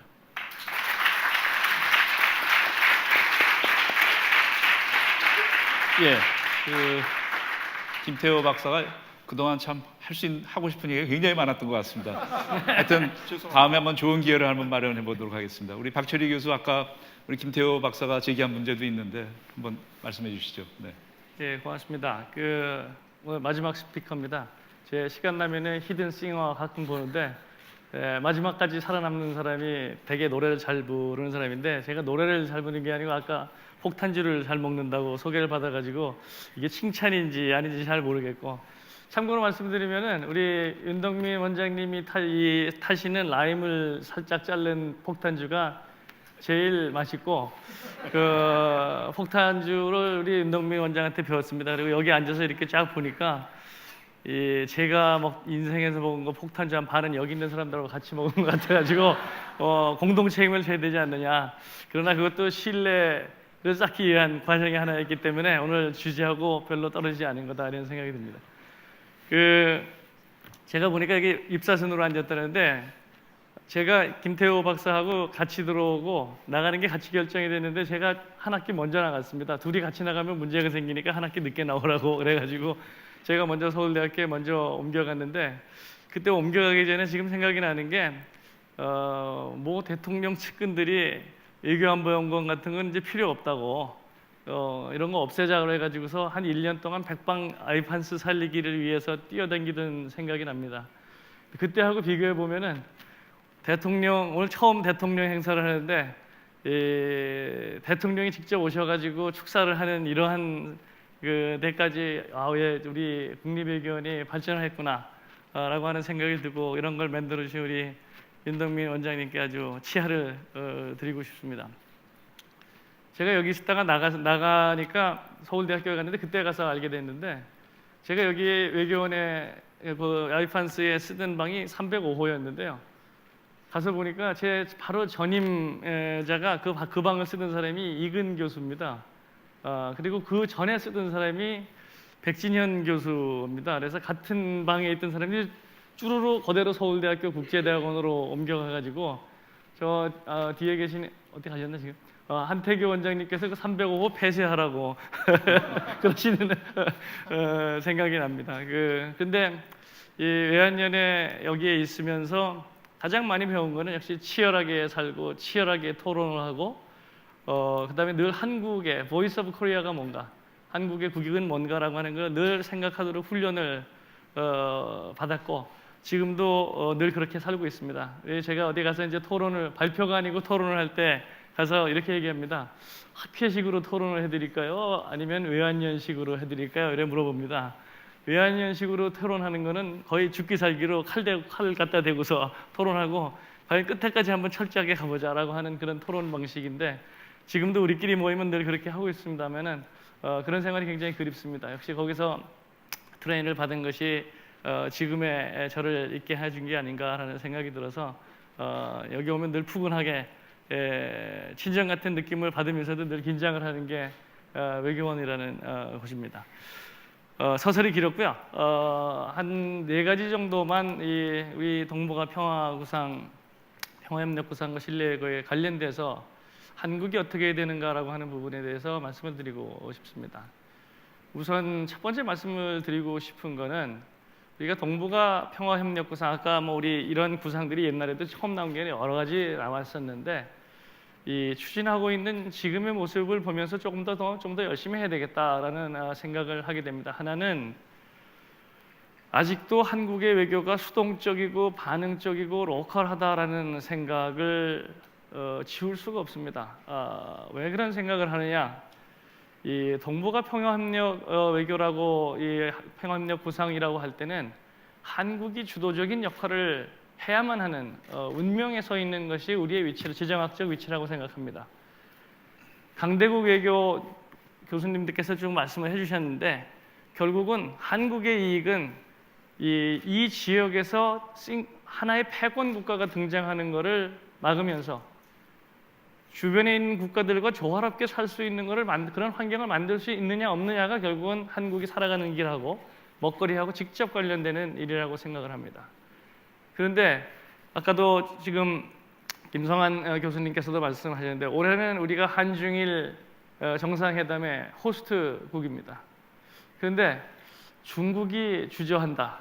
일본도 꺼려하는 것 같다. 그래가지고 외교 라인에서 적극적으로 이 문제를 달려들어서 어떻게든지 조정을 하고 소통을 시켜가지고서 한국으로 양국의 정상들을 모시고 와서 이 문제들을 매듭을 지려고 하기보다는 눈치만 보고 있는 것 같다. 좀 더 적극적으로 해가지고 이렇게 갈등이 되고 있는 부분을 한국이 중심에 서가지고 주도적인 역할을 하는 패시브한 게 아니라 프로액티브하게 문제를 해결하려고 노력하는 그런 모습을 더 보여줘야지 우리 동북아 평화협력구상 같은 것이 구체화되지 않겠느냐라는 생각을 하고요. 남북 문제는 많이 풀리고 있습니다. 그래서 우리 한반도 신뢰 프로세스가 성과를 얻었다 그러는데 아직 좀 더 봐야 될 것 같고 그러나 이런 그 부분에서도 예전보다 많이 좋아졌지만 우리가 주도로 하는 북한 문제를 풀기라고 하는 것을 늘 생각을 해야 한다고 생각하는데요. 신뢰 프로세스도 그것도 하나라고 생각을 합니다. 늘 우리는 북한이 얘기했듯이 이게 북미 간의 문제다 그러니까 미국한테 맡겨놨다가 역시 중국이 가장 레버리지를 가지고 있으니까 중국한테 의존을 한다든지 대국한테 맡겨가지고 대신 우리가 가지고 있는 절실한 문제를 풀려고 하는 경향들이 머릿속에 있습니다. 우리는 어떻게 그 사대주의적인 생각 같은 거를 빨리 쓸어버릴 수 없는가라고 하는 생각을 하고요. 북한 문제는 우리한테 중요한 우리의 문제이기 때문에 우리가 주도적으로 문제를 풀어가려고 하고 해법도 우리들의 이익에 맞는 그야말로 테일러드된 인트레스트를 그 해법을 내놓고 다른 국가들을 설득해가는 그런 노력들이 필요하지 않는가. 그런 점에서 조금 더 프로액티브한 방향으로 문제를 이끌어가는 게 좋겠다라고 하는 게 제가 첫 번째 말씀드리고 싶은 거고요. 동북아 평화협력 구상이라고 하는 것에서 지금 많은 국가들의 지지를 받고 있다고 얘기를 하는데 사실은 우리가 앞에 두 분께서 말씀하신 것처럼 한일 관계가 어느 정도까지 복원이 되고 정상화되지 않는 한 이거는 속빈 강정이 될 수밖에 없습니다. 동북아 평화협력 구상의 핵심은 우리가 중국, 일본을 같이 끌어들여서 그야말로 3개국이 평화롭고 안정되고 서로 변형할 수 있는 환경을 어떻게 만들어갈 것이냐라고 하는 것이 가장 키라고 할 수 있는데 일본을 그냥 닭 보듯이 쳐다본다든지 제가 어디서 얘기하고 있는데 이거는 그 전략적인 인내 정책을 지금 펴고 있는 것 같다. 마치 일본을 가상적국처럼 얘기하면서 과거사 문제로 뒤틀려 있으니까 나쁜 놈이고 집단적 자위권이나 일본이 군사력을 강화시키니까 군사대국을 하는 나라고 그러니까 이 나라는 원래 있었던 정상 상태에서 일탈을 한 국가이기 때문에 이러한 비정상적인 국가가 정상으로 복원될 때까지 그리고 성의 있는 조치를 취할 때까지는 그냥 끝까지 참고 기다리겠다라고 하는 뉘앙스의 느낌을 받습니다. 그렇게 돼 가시고는 아마 동북아 평화협력 구상이라고 하는 것은 물거품으로 끝날 거다. 저는 그렇게 생각을 합니다. 좀 더 일본하고의 관계를 개선하고 했다는 것을 하고 싶다는 걸 절실한 의식을 가지고 일본을 포용할 줄도 알고 끌어안을 줄도 아는 그런 지혜가 필요하다고 생각합니다. 우리는 일본 문제만 나오면은 일단은 노라고 얘기하고 시작을 합니다. 나쁘다, 노 이렇게 얘기하고 시작을 하는데 좀 코리아 that can say yes 또 가끔가다 있으면 좋겠다라고 하는 생각을 합니다. 왜 동북아 협력, 평화 협력 구상이 우리한테 중요하냐라고 하는 것은 결국은 경제의 규모가 커가고 있는 중국을 우리가 먹거리를 위해서 같이 살아야 되겠죠. 또 북한의 레버리지를 가지고 있으니까 중국하고 좋은 관계를 유지하겠다는 건 충분히 이해가 갑니다. 그러나 앞에서 많은 분들이 지적을 해주신 것처럼 만약에 한국에서 급변 사태가 일어나든지 유사 사태가 발생할 경우에 가장 도움이 되는 것은 미국과 일본입니다. 그리고 미국, 일본 내에 있는 7개의 유엔사 기지를 활용하지 않고서는 한반도의 안전을 아무도 담보해 줄 수가 없습니다. 그렇기 때문에 일본 그 자체도 중요하지만 그거에 연계된 미국이라는 동맹국가하고의 연계를 생각을 했을 때 결국은 한국은 중국과 일본이라는 두 국가하고 굉장히 안정되고 그 균형 있는 외교를 끌고 가야 되는데 지금은 저는 균형감을 잃었다고 생각을 합니다. 좀 더 균형감이 있어야 된다. 근데 이거는 조심해야 될 거는 우리 노무현 대통령께서 한국이 밸런서가 돼야 되겠다라는 얘기를 해가지고 굉장히 오해를 산 적이 있는데 이거 밸런스는 잘못하면 왔다리 갔다리 하는 외교를 하게 됩니다. 그러면은 지금 박 대통령께서 얘기하시는 신뢰 외교하고 정반대로 갈 수가 있습니다. 어느 쪽에도 신뢰받지 않는 나라가 될 수 있기 때문에 밸런서가 아니고 중국과 일본 양측의 밸런스를 가지고 있는 균형 감각을 가지고 있는 외교를 끌고 가야 된다고 생각하는 게 제가 두 번째 말씀드리고 싶은 거고요.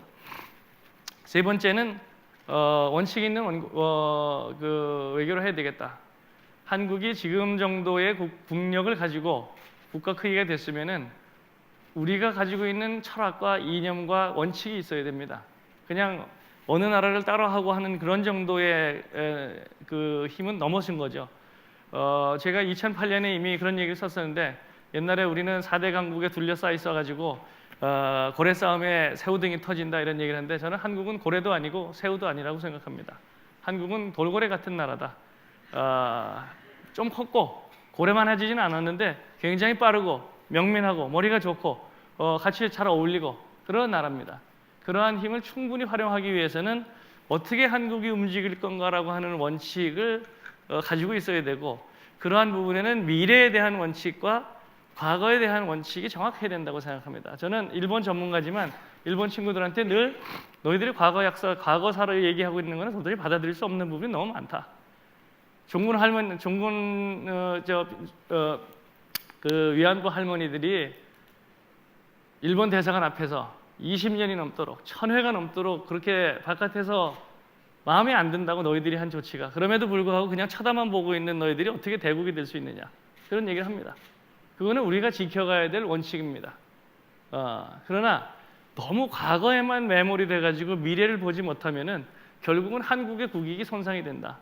저는 그렇기 때문에 우리 여기 윤덕민 원장님께서 이 나라의 앞날을 준비하자라고 얘기했는데 우리는 일본하고 관련됐을 때는 나라의 과거만 준비하고 있는 것 같아서 좀 더 나라의 미래를 준비하는 그러한 생각을 가지고 있어야 된다고 생각하고, 그럴 때는 우리만의 원칙이 정확히 있어야 된다. 그거를 좀 더 개발하고, 앞으로도 그런 그 원칙은 우리만 가지고 있는 게 아니고 동북아에 있는 국가들이 쉐어할 수 있는 어떤 원칙이 있으면 좋겠어요. 뭐 동북아 3국의 평화 5원칙이라든지 뭐 성야 9원칙이라든지 그런 거를 우리 국립외교원에서 지금 한번 만들어봤으면, 서로 영토는 이거는 불가침의 원칙을 가진다든지, 과거사 문제에 대해서는 확실하게 뭐 문제를 갖다가 책임지는 행동을 한다든지, 이런 여러 가지 원칙을 배합을 해서 과거사와 미래가 섞이는 원칙을 하나 만들어 갔으면 어떻겠나라는 생각이 듭니다. 마지막으로 말씀을 드리고 싶은 거는 좀 역시 리얼리스틱 해야 되겠다. 한국이 가지고 있는 힘이라고 하는 거를 너무 과대평가도 하지 말고 과소평가도 하지 말고, 우리가 자체적으로 주변 국가들을 밸런싱을 하고 할 수가 없기 때문에 여기에 있는 미국하고의 동맹을 강하게 유지하면서, 여기에 어쨌든 뭐 주변에 있는 뭐 호주니 뭐 인도니 다른 국가들하고의 중견군 국가들하고의 협력도 확장을 하고, 제가 동남아 가보니까 우리의 한국의 포텐셜이 이 우호국이 될 수 있는 나라들이 수도 없이 널려 있습니다. 이런 데하고도 좀 펼쳐가지고 하면서 조금 그 지평을 넓히되 굉장히 우리들의 힘에 맞는 외교를 펼칠 줄 아는 지혜를 가져야 되겠다라고 생각합니다. 감사합니다.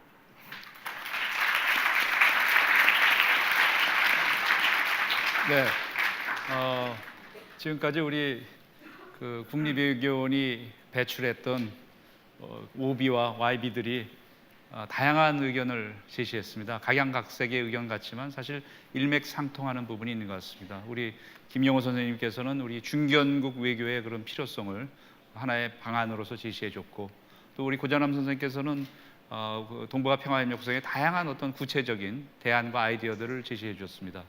그리고 우리 김성환 교수께서는 미국의 중요성, 미국을 관리해야 될 중요성에서 얘기했고요. 또 우리 김태호 박사께서는 세 가지의 우리 이 목표를 이루기 위한 여러 가지 수단이다라는 점, 목표가 중요하다는 점을 아주 강조해 줬습니다. 그리고 박철희 교수께서는 일본 문제에 대한 그런 정통한 그런 이해를 바탕으로 미래를 준비하는 그런 외교가 돼야 된다는 말씀을 해줬고요. 사실 그 박철희 교수가 마지막으로 얘기했던 동북아 평화협력 구성에 있어서의 원칙을 좀 만드는 게 어떻겠느냐. 그렇지 않아도 저희도 그 원칙에 대한 문제점을 많이 논의했고요. 오늘 대통령께서 이렇게 그 제시하신 그런 안 중에 보면 세 가지의 원칙이 있다라는 생각을 갖습니다. 하나는 이 모든 여기에 당사국들이 목적과 인식을 공유해야 된다라는 원칙입니다. 그래서 목적이 다르면 서로 목적이 다르면 조그만 차이도 극복할 수 없지만, 목적이 같으면 어떠한 차이도 해결할 수 있는 토대가 될 수 있다라는 점을 오늘 말씀하셨는데, 저는 아주 그 굉장히 중요한 원칙이었다라는 생각을 갖습니다.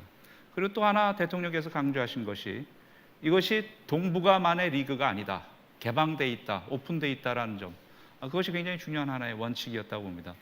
세 번째 원칙은 아마도 우리 언론에서는 잘 나오지 않고 오히려 역사 공동 역사 교과서를 써야 된다는 점을 강조하는 그런 기사들이 많이 나왔는데요. 저는 오늘 대통령 말씀 중에 가장 중요했던 포인트는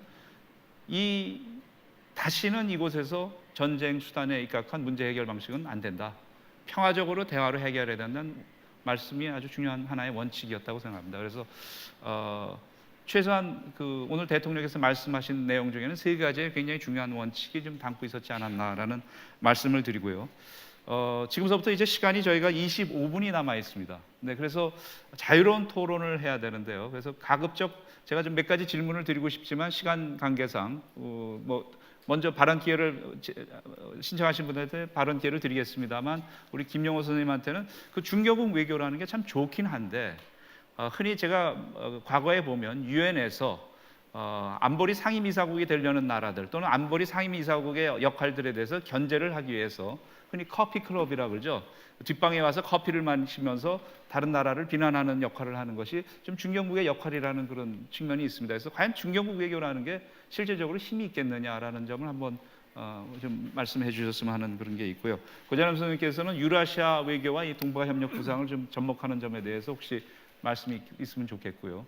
그리고 김성환 선생님과 우리 김태호 박사님 두 분이 다 정부에서의 경험이 있기 때문에 지금 굉장히 중요한 하나의 포인트를 지적해 준 것 같습니다. 특히 김성환 교수께서 이 유럽의 경험, 특히 EU는 나토와 OSCE 또는 뭐 EU겠죠. 이것이 공존하고 있는데 그것이 공존 가능했던 것은 결국 미국의 그런 입장이 굉장히 중요했다는 점입니다. 과연 이 지역에서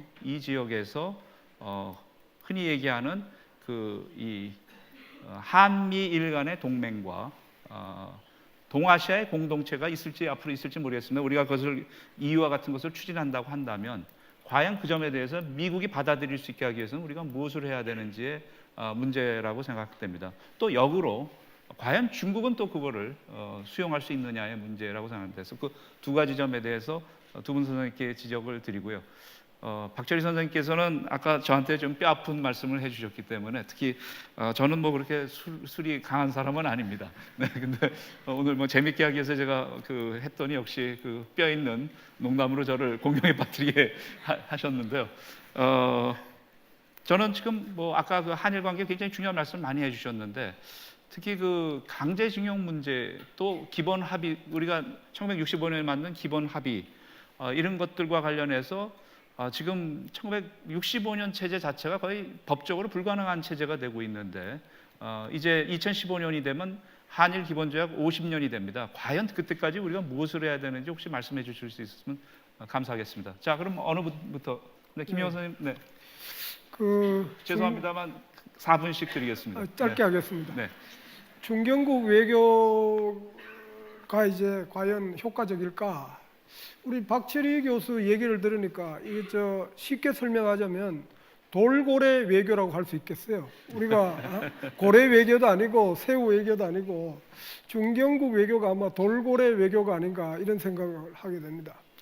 그리고 이제 동북아 평화협력 구상과 관련지어서 저는 강조를 하고 싶은 것이 이 동북아 구상이 뭐 역대 정부에서 범위라든지 또는 이 슬로건은 달랐지만 많이 나왔습니다. 예를 들면 뭐 김대중 정부에서는 동아시아라는 표현을 많이 썼고 그런데 이제 이때까지 별로 성공하지 않는 요인을 우리 고 교수가 얘기를 해주셨지만 그 이유 중에 하나는 우리가 너무 동북아 구상에 있어서 너무 거창하고 또 추상적이고 또 포괄적인 것을 제안을 하는 바람에 이게 정말 5년 내의 그 임기 동안에 잘 성립이 안 되는 것 같아요. 성공하기가 참 어렵죠.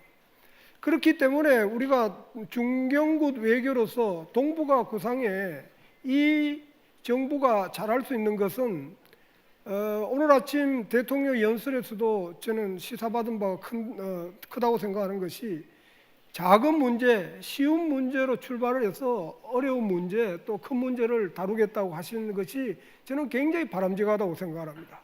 그리고 이제 중견국 외교에서 가장 중요한 것은 국제사회에서 이 강대국이나 다른 나라에서 보지 못하는 것, 틈새 영역을, 틈새 이슈를 개발해서 이 얼람을 울리고 그 문제를 미리 얘기를 함으로써 앞으로 일어나는 일에 대해서 큰 역할을 앞으로 감당할 수 있는 여지가 있다고 생각합니다.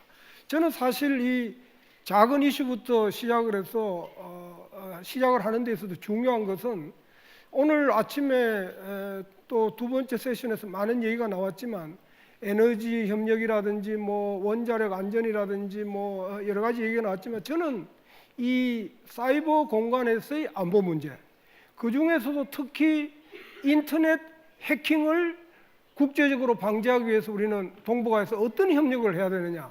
우리가 IT 강국으로서 우리 정부에서 여러 차례 이제 뭐 은행이라든지 이런 데서 어디서 했는지 북쪽이라고 추정을 하지만 그런 외부에서의 다른 나라에서 해킹이 있지 않습니까? 그러니까 우리가 IT 강국으로서의 여러 가지 역량이 있고 또 다른 나라에서 아직 우리보다가 이 인터넷이라든지 또는 뭐 여러 가지 이제 와이파이라든지 이런 것이 발달을 하지 않았기 때문에 덜 민감하고 덜 취약적이기 때문에 우리보다 실감하지 못하는 이런 나라들을 이 인터넷 해킹이라든지 이런 국제적인 협력을 제한하고 또 작은 일에서부터 함으로써 우리는 이 정말 중견국 외교의 실적을 올릴 수 있을 것이라고 생각합니다. 그리고 이제 오늘 이미 얘기가 나왔지만 소다자주의도 매우 중요하다고 생각합니다.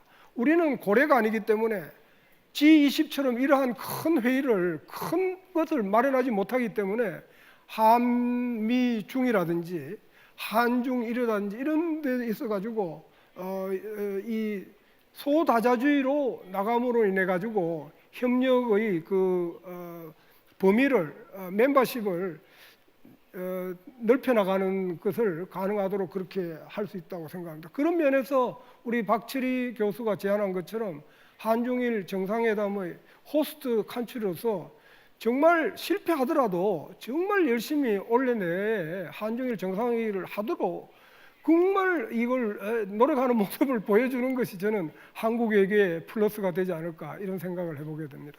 네, 감사합니다. 네, 고재능 교수님. 네.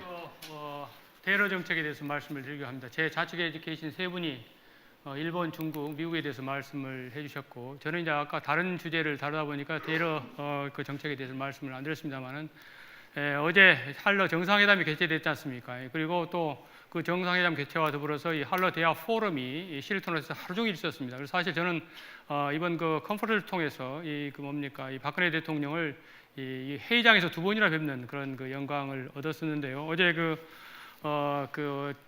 이 한러 대화 포럼의 마지막 세션에 두 분 대통령께서 다시 참석을 하셔가지고 6개 분과에서 논의된 내용을 이제 그 결과를 보고를 받으시고서 이 한러 관계 발전, 양국 관계 어떤 발전에 정책적으로 어떤 반영을 하시겠다 그렇게 이야기를 하셨는데, 이 러시아는 말입니다. 사실은 어떻게 보면 유럽 국가이지 않습니까? 그러나 이제 최근에 다시 이제 동쪽으로 지금 자리를 옮겨오면서 어떻게 보면 동서양에 대한 균형 정책을 추진하면서 우리와 어떤 그 관계 개선을 지금 적극적으로 원하고 있는 그런 어떤 상황인데요. 제가 이 푸틴 대통령의 대담이랄지 또 푸틴 대통령이 어제 오셔가지고 하신 연설이랄지 뭐 공동선언이랄지 이런 거를 계속적으로 분석을 해보면은 박근혜 대통령께서 추진하고 계시는 세 가지 핵심 외교 정책 목표와 거의 비슷할 정도의 어떤 정책 어떤 그 방향을 가지고 계시고, 실제로 지금 정상회담을 통해서 그들 정책에 대해서 협력 방안을 강구를 하시면서 지지와 어떤 그 협력을 서로 약속을 하고 그랬습니다.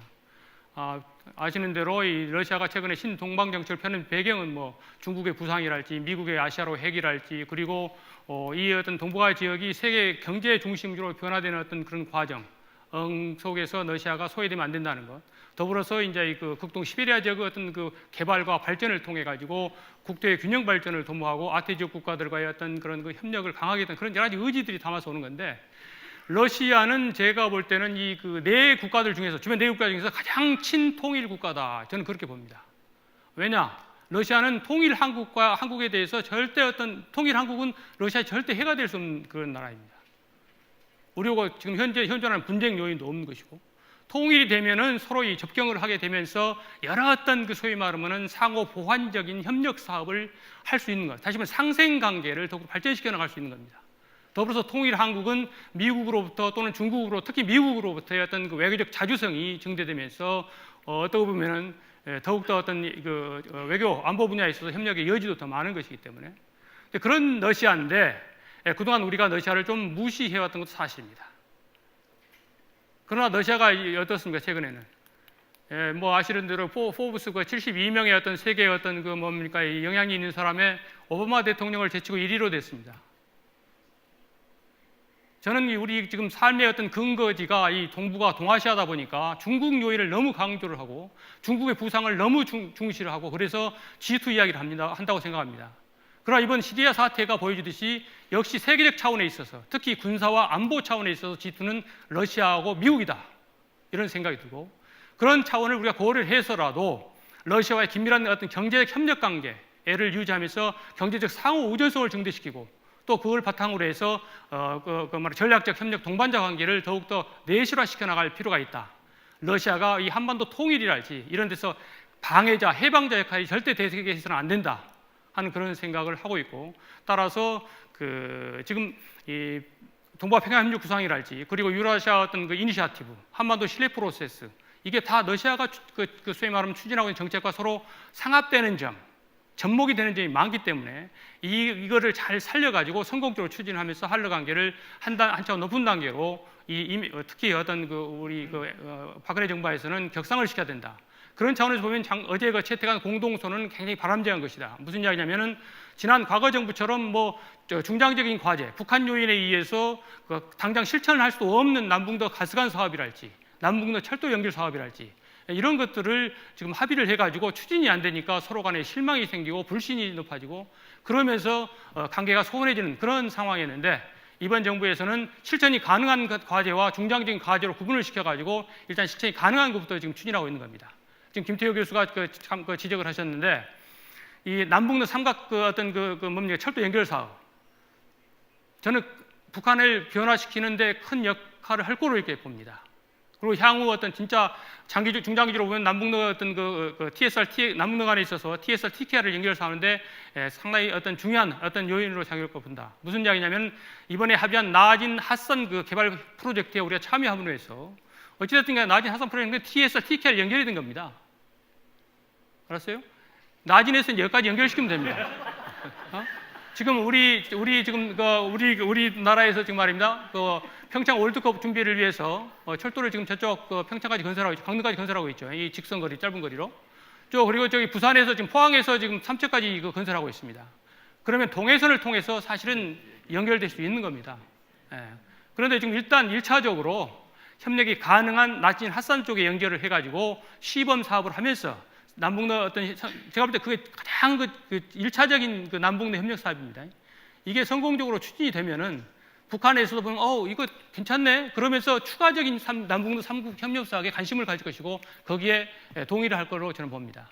그런 어떤 협력의 공간, 협력의 아이템을 이렇게 점차 늘려가는 그런 어떤 우리의 대러 정책이 필요한 거 아니냐, 저는 이렇게 생각하고 있습니다. 예, 감사합니다. 네. 저희 국립외교원의 굉장히 중요한 특징이 세계 전 지역을 커버하는 지역 문제를 전공하시는 분들이 있는데요. 매주 저희는 주요 국제 문제 분석 세미나라 그래서 돌아가면서 주제를 발표하게 돼 있습니다. 그러면 거기에 칠러파도 나오고 친미파도 나오고 친일파도 나오는데 항상 저희가 논쟁이 심합니다. 근데 오늘 이제 친미파 차례일 것 같은데요. 네. 네. 옆에서 애정이 있다라는 얘기입니다. 자기가 정화하는 지역에. 네. 여러 가지로 동고래파. 네, 여러 가지로 아주 분위기가 좋은 것 같습니다. 그래서 저도 굉장히 기쁘게 생각합니다. 윤 원장께서 한미일 동맹과 동북아 평화협력 구상, 동북아 다자안보 협력이 공존하는 것에 대해서 미국이나 중국이 어떻게 생각하는가에 대해서 질문을 주셨는데요. 근데 유럽의 경우를 보면은 저는 냉전 종식 직후에 유럽이 행한 전략적 성공 하나와 전략적 실수가 하나가 있었다고 생각합니다. 전략적 실수를 먼저 말씀드리면은 유럽은 마치 냉전 종식이 유럽의 permanent peace, 소위 항구적인 평화가 도래한 것으로 생각하고 급격한 군비 축소에 들어갔던 것이죠. 그 결과 보스니아 사태를 유럽 사람들이 자체적으로 해결하지 못하는 지경에까지 몰리게 됐죠. 전략적 성공, 전략적 현명한 선택의 하나는 네이토를 없애지 않은 겁니다. 냉전이 됐음에도 불구하고 그 결과 미국이 계속 유럽 문제에 대해서 관여할 수 있는 통로를 계속 제공을 했고요. 그 결과 여러분들이 해결할 수 없는 보스니아 사태를 결국 미국의 도움으로 네이토가 해결할 수 있는 그런 어떤 상황을 경험을 했습니다. 그런데 유럽과 동북아가 동일하지는 않습니다. 유럽과 동북아 공히 미국이 지정학적 파워로서 관여하고 있는 점은 동일하지만 유럽에서 러시아가 차지하고 있는 위상과 동북아에서 중국이 차지하고 있는 위상이 다릅니다. 고전한 교수님 죄송합니다. 그렇게 표현해서. 그렇기 때문에 미국은 네이토를 그냥 밀고 나갈 수 있었고 네이토를 더욱더 확대해 나갈 수 있었지만 유럽에서는 동북아에서 미일 동맹과 한미 동맹을 합쳐서 한미일 삼각 동맹화 시키는 것은 중국이 절대로 받아들일 수 없을 것이다. 저는 그렇게 봅니다. 그렇기 때문에 미일 동맹과 한미 동맹이 제대로 작동하는 것까지는 중국이 용납할 것이다. 제가 말씀드린 포인트는 그렇지만은 그 연결고리라고 할 수 있는 한일 관계가 지나치게 삐걱거릴 경우에는 이건 문제가 심각해진다는 거죠. 미국이 그 상황을 굉장히 불편해하고 다른 주변국들이 다자안보 협력을 하겠다고 나섰을 때 그것이 미국 중심의 질서를 뒤흔드는 현상 변경적인 시도로 받아들일 가능성이 높다는 것이죠. 그렇기 때문에 미국이 생각하는 기대 수준과 중국이 생각하는 기대 수준이 만나는 접점은 한미 동맹과 미일 동맹이 현재 상태로 잘 작동하고 그리고 한일 관계가 원만하게 작동이 되고 또 그러한 가운데에서 한중 관계가 잘 작동이 되는 그런 상황이라면은 중국, 미국 모두 한미일 삼각관계와 그리고 동북아 다자안보 협력의 공존을 받아들일 수 있지 않을까 저는 그렇게 생각합니다. 네. 예, 감사합니다. 우리 김태우 박사님. 네. 김성환 교수님이 같은 주제에 대해서 충분히 좋은 그림을 그려주셔서 좀 살만 붙여보겠습니다. 흔히 지금 말씀하신 유럽의 OSC 그리고 나토 그리고 EU 경제 공동체 이것을 지구상 가장 성공한 지역 다자주의 이렇게 평가합니다. 그 이유는 대개 지리적으로 한 대륙에 거의 뭉쳐 있고 이념이 자유민주주의로 통일돼 있고 대개 선진국이기 때문에 경제 발전 격차가 적고 이런저런 이유 때문에 빨리 뭉칠 수 있었다 이런 평가들을 합니다. 그러나 다른 각도로 해석을 할 수도 있습니다.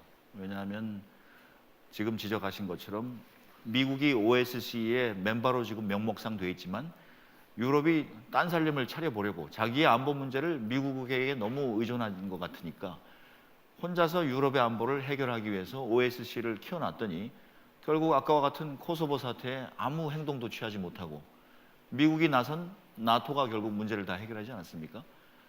그리고 EU의 공동체, 경제 공동체라는 것도 아시아, 중국, 미국, 아메리카 대륙이 경제적으로 일취월장하니까 긴장감이 생기고 위기감이 생기니까 빨리빨리 화폐도 통일하고 유럽끼리라도 같은 FTA 공동체를 뭉쳐야겠다라는 저항 내지 반작용으로 나왔다. 이렇게 똑같은 현상도 저는 다르게 해석을 할 수 있다고 봅니다.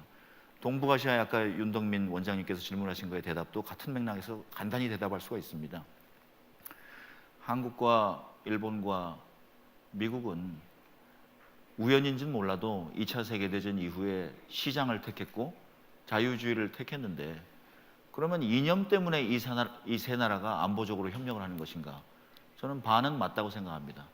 그러나 아까 제가 말씀드렸듯이 또 나머지 절반의 중요한 설명은 중국과 미국이 21세기를 가지고 겨루고 있다는 것이죠.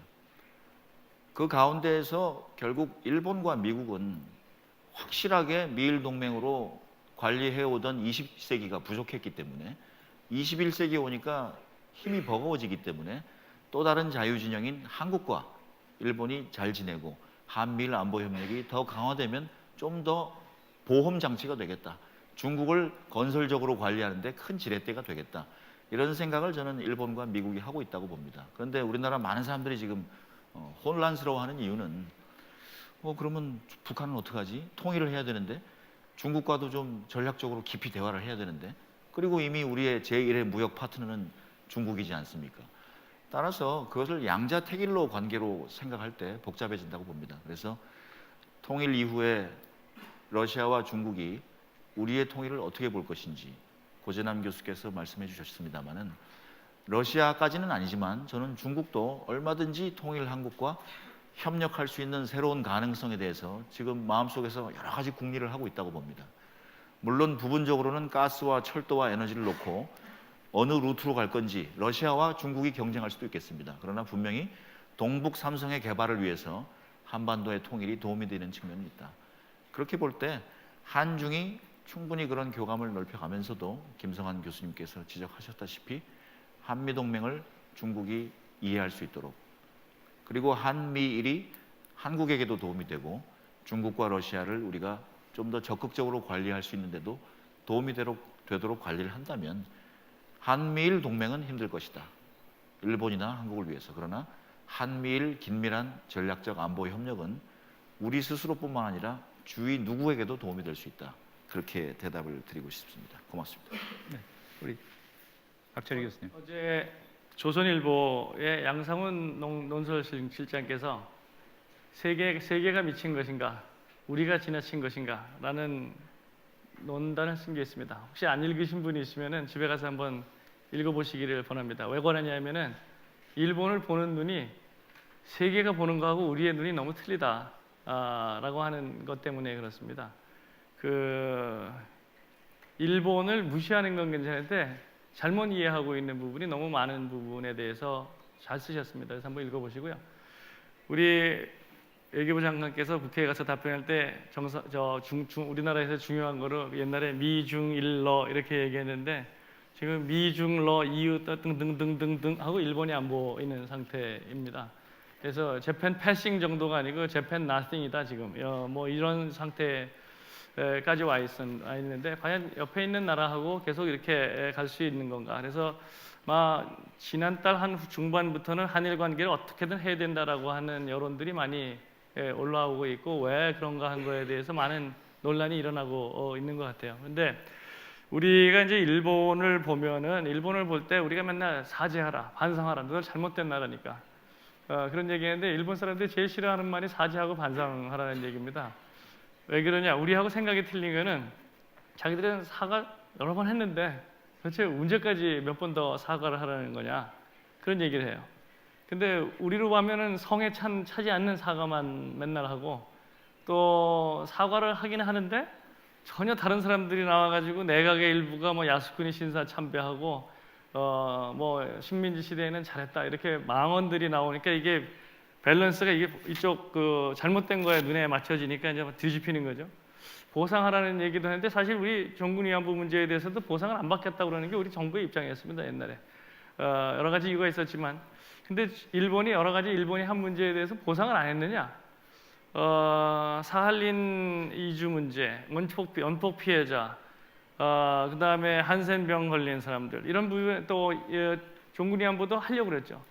보상을 하려고 그랬는데 또 어떤 거는 충분히 하고 있는 데 대해서 우리가 인정을 안 하는 부분이 있기 때문에 우리가 이 정도까지 컸으면은 일본이 하고 있는 거에 대해서는 정확히 인정을 해주는 게 좋겠다라고 하는 생각에서 아까 코리아 닷캔스 예스도 가끔은 하는 게 좋겠다라고 하는 말씀을 드린 거고 지금 논란이 되고 있는 여러 가지 문제 중에서 징용 판결 같은 경우는 커다란 논란이 되고 있습니다. 우리가 1965년에 기본조약을 맺을 당시 우리 오재희 대사님도 계시지만 우리 과거사 문제, 역사 문제를 이 화해를 정확하게 하지 못하고 과거사를 깨끗하게 청산을 하지 못하고서 체결을 했기 때문에 여러 가지 상처들이 골마 터지고 있는 부분이 있습니다.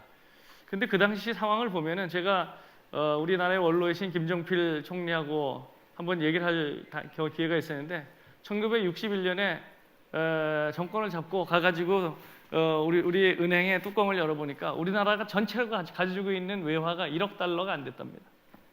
그런 나라가 지금은 뭐 4천억, 5천억을 수출하는 나라가 된 거죠. 그러니까 우리나라 이런 상태가 와가지고 다시 일본한테 돈 내라 그러는 게 사실은 어떨지 잘 모르겠어요. 근데 잘못한 건 잘못하고 인정하라고 그러고 보상을 하라고 해야 되겠죠. 근데 제가 생각하기에는 지금 나오고 있는 얘기 중에 종군 위안부 문제에 대해서는 일본이 정확하게 책임을 지고 사과하고 보상해야 된다고 생각합니다. 그러나 징용 판결에 대해서는 전혀 다른 생각을 가지고 있습니다. 징용 판결은 우리가 기본 조약을 맺을 때 구체적인 항목에 중용에 대한 부분이 써 있는 그 항목으로 써 있고, 이 문제는 최종적으로 완결적으로 끝낸다고 하는 거에 대해서 사인하고 넘은 겁니다. 그런데 그 돈을 개인한테, 국민 개개인한테, 피해자한테 정확하게 다 돌려주질 못하고, 돌려주긴 했지만 만족스럽지 못한 과정을 통해서 이루어졌다는 것이 불만이면은 한국 정부에 요구하는 게 오히려 더 맞는 이야기고, 그 부분에 대해서 지금 와가지고 개인의 청구권이 남아있기 때문에 계속 청구를 한다라면은 우리는 국내법적인 상황이 바뀌었기 때문에 국제법을 우리가 사인한 조약 당사자가 그거를 갖다 무시하는 경우가 되기 때문에, 이거는 한국이 선진 국가로서 활동을 할 때 커다란 장애가 될 거라고 생각을 합니다. 그래서 이거는 제3의 해법도 여러 가지 제시가 되고 있고, 예를 들면 우리가 그 돈을 받아가지고 이 인말 포켓한 돈이 아닙니다. 그거 가지고서 경부고속도로, 소양강댐, 뭐 포스코 이런 거 만들었거든요. 나라의 발전에 공헌한 돈입니다. 거기 개개인의 피해자한테 보면은 굉장히 억울하겠지만 나라의 발전을 위해서 쓴 겁니다. 우리가 97년에 경제 위기가 당했을 때 사람이 가장 중요한 결혼 반지 빼가지고서 나라를 살리려고 했습니다. 그런데 지금 와가지고서 일본은 전부 다 보상한 거에 가지고 다시 얘기를 하려는 건 조금 지나친 얘기가 같아요. 그래서 오히려 그걸 다른 방법을 찾는다 그러면은 그 당시에 그 혜택을 입은 한국의 기업, 일본의 기업들이 정부하고 같이 기금을 만들어서 이분들에 대해서 좀 보상도 하고 그 자녀들한테 장학금도 주고 이런 조치는 필요하다고 생각하는데, 그게 아니고 그냥 개인 보상권이 있으니까 전부 다 일본이 다 전부 다 뭐 다시 원점으로 돌아가서 하자라는 거는 도리에 맞는 것도 아니고 국제법의 상식에도 맞지 않는 얘기라고 생각을 합니다. 그래서 우리가 정확히 요구해야 될 부분과 요구해서는 안 될 부분에 대해서 구분을 해야 되고, 일본이 우리 정군 위안부 문제 같은 거에 대해서 정확히 얘기해야 되고, 야스쿠니 신사 참모에 대해서 정확히 목소리를 높여야 되지만, 징용 판결에 대해서는 우리가 한 발 더 다시 생각을 해봐야 되고, 그 쓰시마에서 불상 가져온 것도 불법적으로 가져왔으니까 가서 훔쳐와가지고 우리 거다라고 하는 것도 국제적인 상식에는 맞지 않습니다. 그러니까 우리가 할 수 있는 일은 우리가 하고 일본한테 정정당당하게 요구해야지 일본도 움직일 수 있고 우리도 당당하게 요구할 수 있다고 생각합니다. 예, 감사합니다. 사실 제가 좀 상당히 신뢰되는 발언들을 우리 여기 패널리스트들한테 했다고 생각합니다. 왜냐하면 어떻게 보면 10년, 20년 동안의 동료고 직위였기 때문에 좀 신뢰되는 점이 있더라도 좀 양해해 주셨으면 합니다. 사실 오늘 하루 종일 동북아 평화협력 구상에 대한 논의를 했습니다. 이 자리에는 참 아마 대한민국에서 최고라고 할 수 있는 전문가들이 전부 모였고, 또 세계에서 최고의 전문가들도 전부 모여서 정말 열띤 토론을 했습니다. 동북아 평화협력 어떻게 실현할 수 있는가? 제가 생각하기에는 두 가지 방법이 있는 것 같습니다. 하나는 외과의적인 방법이고, 하나는 우리 재래의 한방 방법이 있을 것 같습니다. 저는 외과의적 방법을 통해서 동북아가 처해 있는 역사, 영토, 중국의 부상, 다양한 문제들을 외과의 수술을 통해서 도려내서 문제를 해결할 수 있는 방법은 없다라는 생각을 갖습니다. 그렇다면 이 문제는 어떻게 해결해야 되느냐? 역시 한방의 지혜를 좀 살려야 되지 않을까. 그래서 환자의 체력과 면역력을 높여서 스스로 문제를 치유할 수 있는 힘을 길러내는 것이 한방의 하나의 지혜라고 합니다. 마찬가지로 동북아에 있어서도 다양한 협력의 문화를 갖고 대화의 습관을 만들고 그런 분위기를 조성하는 가운데 서서히 문제를 해결해 나가는, 그것이 제가 생각하기에는 지금 대통령께서 주창하는 동북아 평화협력의 하나의 구상의 하나의 지혜가 아닌가 생각이 됩니다. 오늘 끝까지 이 시간에 남아주셔서 경청해 주신 여러 분들께 마음으로부터 우러나는 감사의 말씀을 드리고요. 특히 패널리스트 여러분들께도 감사의 박수를 좀 부탁드리고자 합니다. 감사합니다.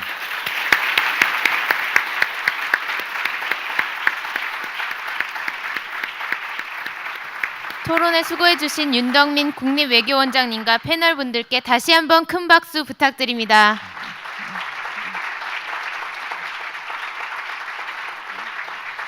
이것으로 국립외교원 50주년 기념 아이판스 글로벌 컨퍼런스를 모두 마치겠습니다. 긴 시간 자리를 지켜주셔서 감사합니다.